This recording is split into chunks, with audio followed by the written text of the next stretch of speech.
কেন্দ্রীয় ব্যাংকের website hack, পুলিশের ওয়েবসাইট হ্যাক, র্যাবের ওয়েবসাইট হ্যাক, বাংলাদেশ ব্যাংকের ওয়েবসাইট হ্যাক।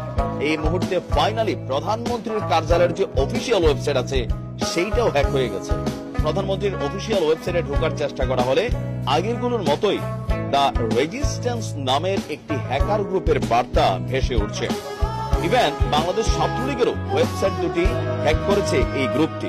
হ্যাক হয়েছে ব্যাটালিয়ন র্যাপিড অ্যাকশন মানে আমাদের র্যাবের ওয়েবসাইট। ওয়েবসাইটের হোম পেজে ঢুকতে গেলে লেখা আসছে অপারেশন হান্ট ডাউন।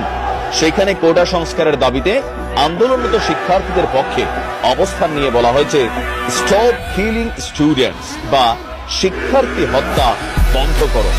কোটা সংস্কার আন্দোলনে সম্পৃক্ত হতে সাংবাদিক, হ্যাকার, সাধারণ মানুষদের প্রতি আহ্বান জানানো হয়েছে। একই সঙ্গে সব রাজনৈতিক দল, ইসলামিক গ্রুপগুলিকেও এই আন্দোলনে সম্পৃক্ত হওয়ার আহ্বান জানিয়েছে।